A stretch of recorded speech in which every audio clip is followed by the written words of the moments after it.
രാമ രാമ രാമ രാമ രാമ രാമ രാമ രാമ രാമ രാമ രാമ രാമ രാമ योगी राम सूरत कुमार योगी राम सूरत कुमार योगी राम सूरत कुमार जय गुरु राया Yogi Ram Surat Kumar Yogi Ram Surat Kumar Yogi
Ram Ram Ram Ram Ram Ram Yogi Ram Surat Kumar, Yogi Ram Surat Kumar, Yogi Ram Surat Kumar, Jaya Guru Raya. Yogi Ram Surat Kumar, Yogi Ram Surat Kumar, Yogi Ram Surat Kumar, Jaya Guru Raya. Yogi Ram Surat Kumar,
Rama Rama Rama Rama Rama Rama Rama Rama Rama Rama Rama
भगवान श्री योगी राम सूरत कुमार की जय।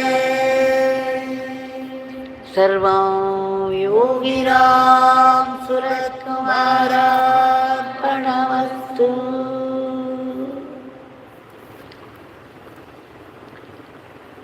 Once again, by Bhagwan's gracious blessing, that we have all been able to gather here and sing His powerful name in hearty gratitude. We have offered His Nama flowers the Nama lotuses at his lotus feet. Now today, we shall see a powerful teaching of Bhagavan and a story that pertains to it. Bhagavan had often said, the higher the interpretation you put upon any happening, the closer you are to God. And reversely, the closer you are to God, the higher will be your interpretation upon any happening. Now,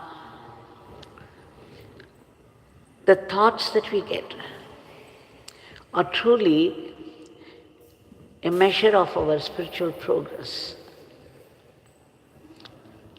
It is only in situations like a crisis we would know where we stand in spiritual life.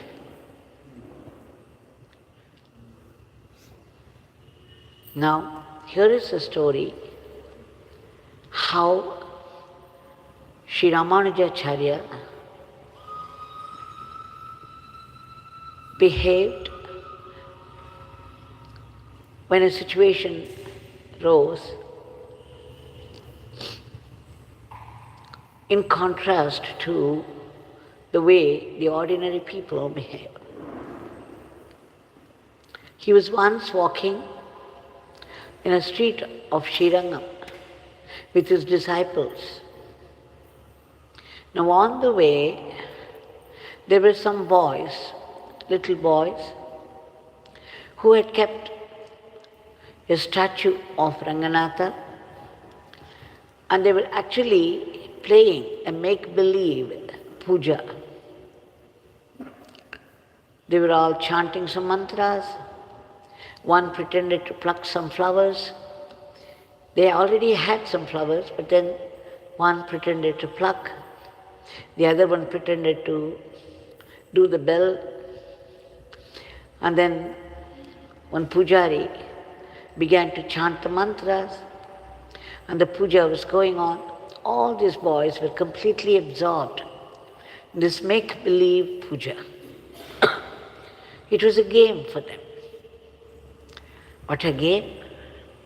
In those days, those little boys engaged themselves only in such games. Now, there are only video games. So you can imagine what a chasm it has brought about in the culture. Now these boys,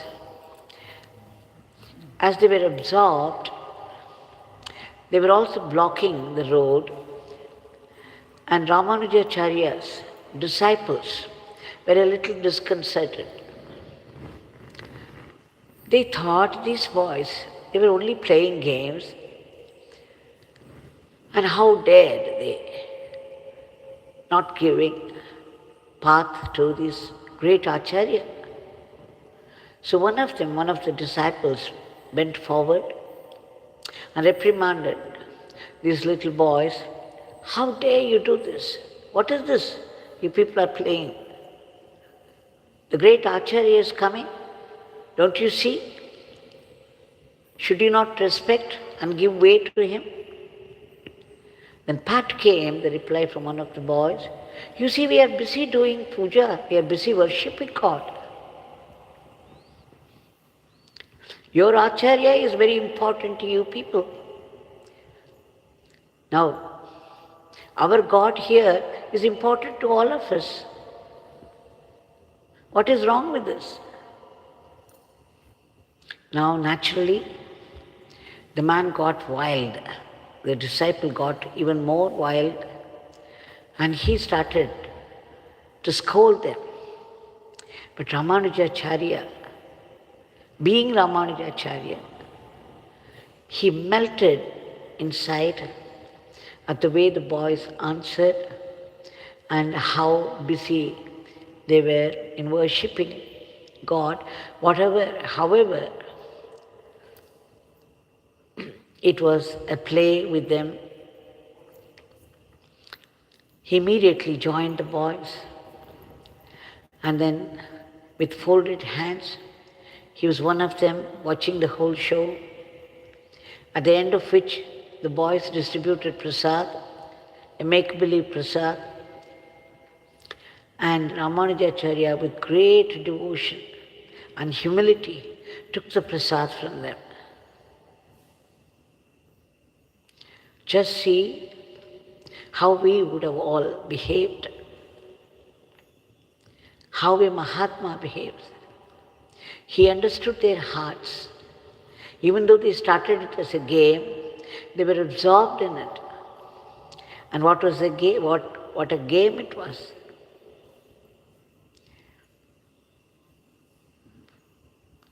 So even for a make-believe play like this, when it is worship of God, the Mahatmas melt and give their blessings. If you do some real puja in all humility, with devotion, what would they not give? This reminds me of another incident which I had already shared with people, and that was once again a make-believe game. That is, some little girls, they were all playing in a garden. And of course, young as they were, and loved to imitate the elders, so they prepared, they had small vessels, the little ones, and they all started to cook like their mothers would do at home. One said, we would make some rice, and we would make some sambar and rasam and some vegetable, this and that. So they allotted themselves some work or the other, and they got very busy. They plucked some leaves, some wild plant leaves, and then they pretended to make some vegetable out of that. And then they put some mud, some loose mud, made some sambar out of it, a mud water, and rasam, and of course some white powder and white stones. And they believed it was chawal, this was rice cooked. So the whole cooking was over, and the sumptuous meal was ready. Those young girls immediately plucked some leaves, and like they would put banana leaves at home, they spread the leaves there, and they all sat. It was all make-believe, completely make-believe, and the girls simply enjoyed it, and they were quite absorbed in it. And then the items are all served. Now the leaves are all full with food, the make-believe food. And then the girl to whom this garden belonged, the house, she said, wait, we are forgetting something. In our house, before we start eating, we would sing Yogi Ram Saratkumar Nama and offer it to him. After that only we eat it as prasad. Then all of them started chanting Yogi Ram Saratkumar. Just imagine, make-believe cooking, make-believe cooked food, and the food was also served, and everybody was ready to eat. It's again a make-believe eating. But the girl now said, we have to chant. So when they started chanting Yogi Ram Saratkumar, suddenly there was a breeze. The wind blew, and then a paper. It looked like a torn paper, just a little bit of paper. It came flying out of nowhere and fell upon the cooked rice, the make-believe cooked rice, which was muddy, some white particles in that paper. And what was more, this muddy water smeared here and there on his face, as though he had eaten it. The whole thing was only a make-believe play, but how the divine responded.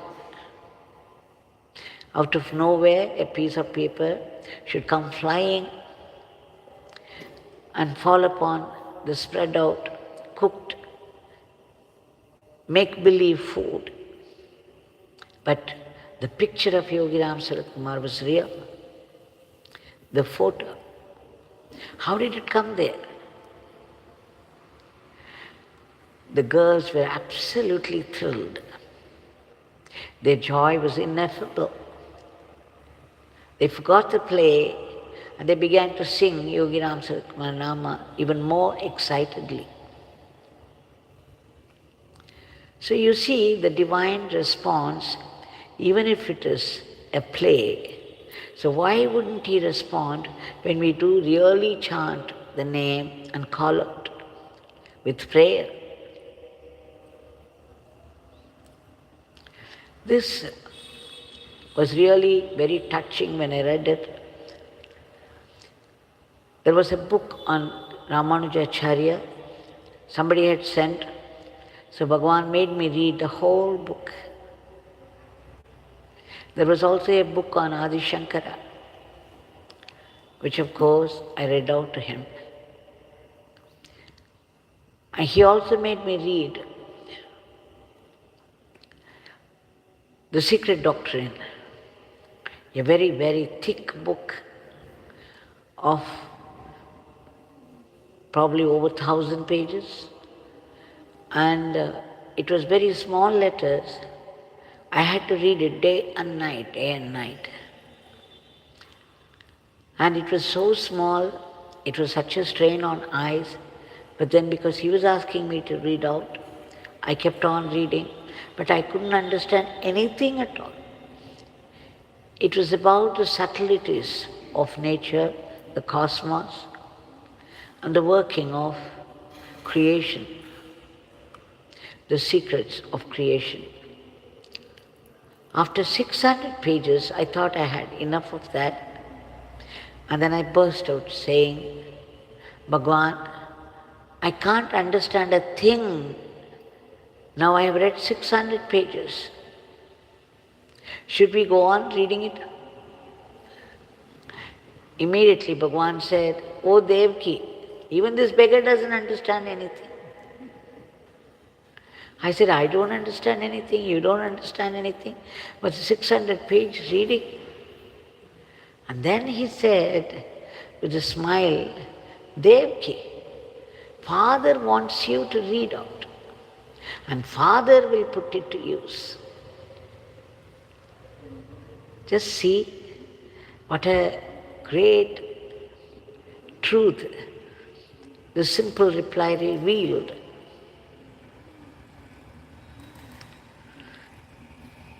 So I think it is one of Father's ways of putting to use these stories that I read out to him, each one carrying a moral teaching.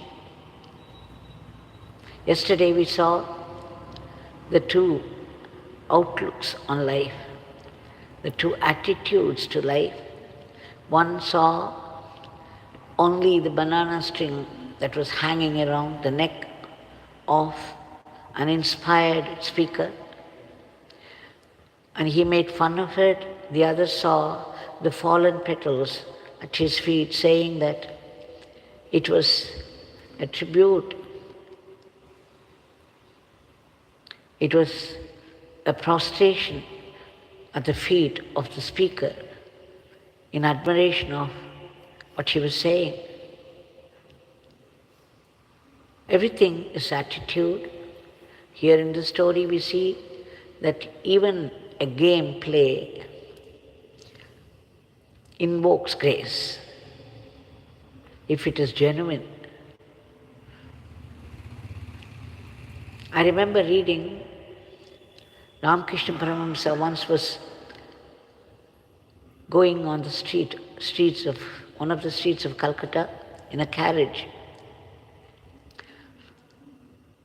and he saw a prostitute standing under a tree. But the way she was standing, it reminded him of Lord Krishna. He knew she was a prostitute, but then he saw Krishna in her. He went into samadhi. For Ramakrishna Paramahamsa, every woman was Kalima. He could see only Parashakti in them. It's an attitude to life. The highest interpretation. The higher the interpretation that you put upon a happening, the closer you are to God. So Sri Ramakrishna Paramahamsa saw Parashakti even in prostitutes. The reverse can also be true for some other people. We see in the Puranic stories how the Asuras,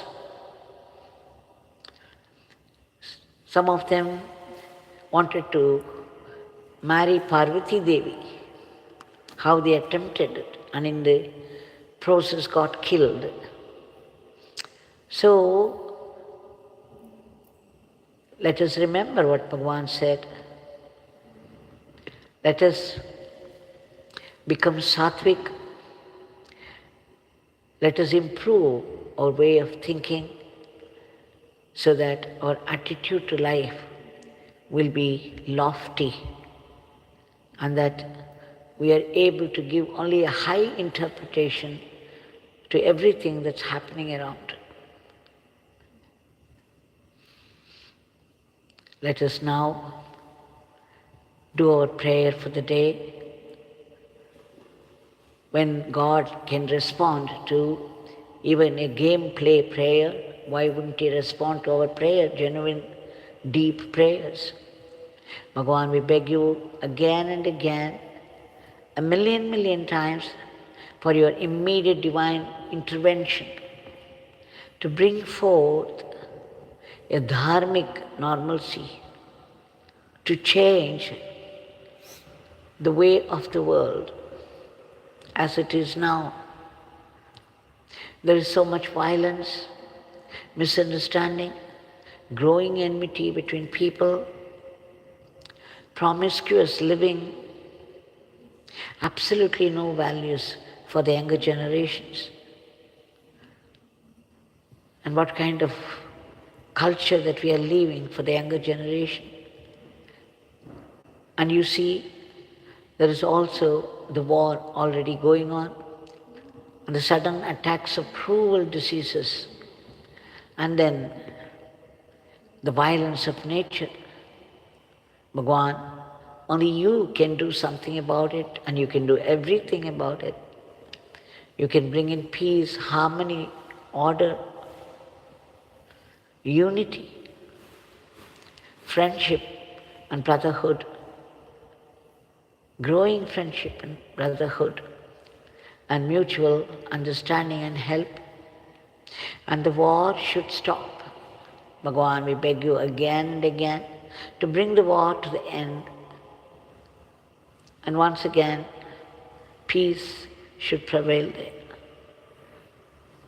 We also beg you to destroy all this asuric, rakshasic negativities of the human mind which are responsible for today's world. We beg you again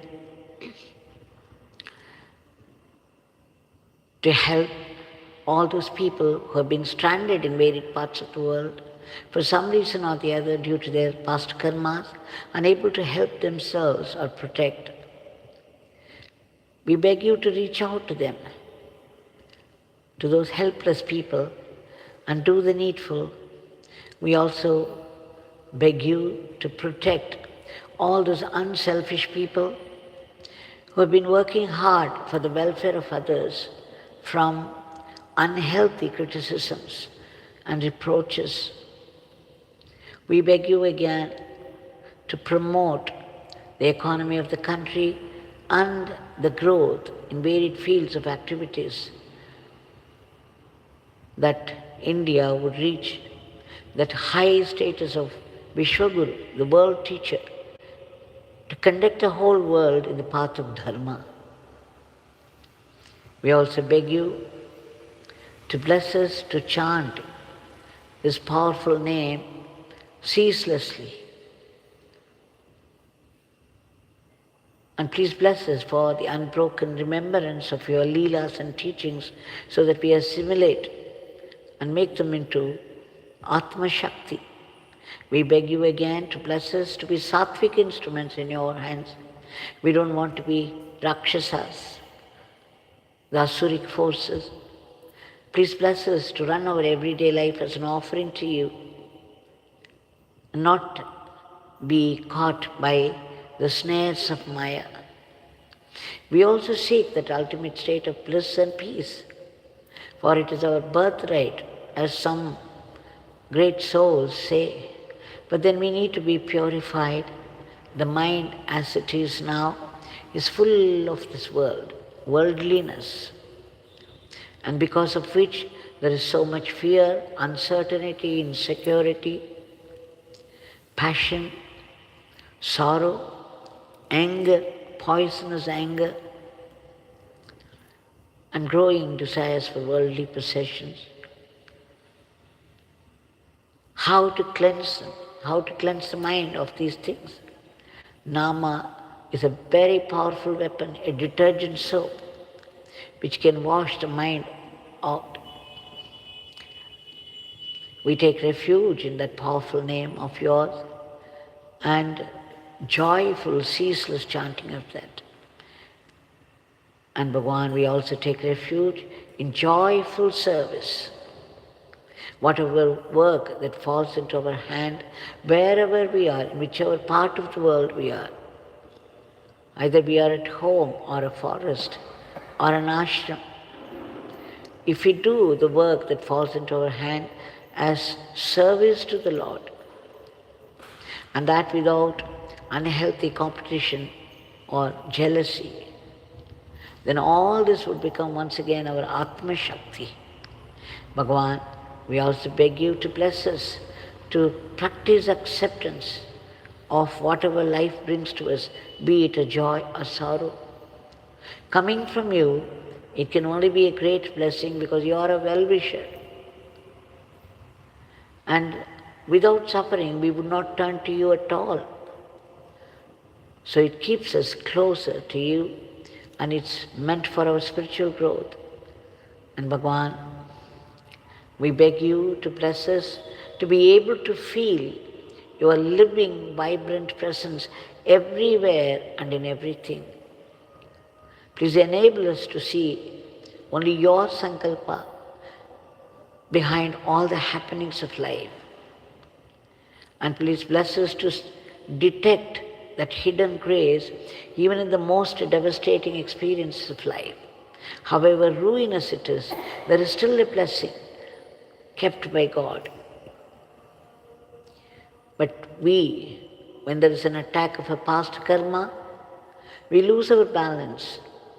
We collapse, and then we resent God and start blaming everyone else for our own failures.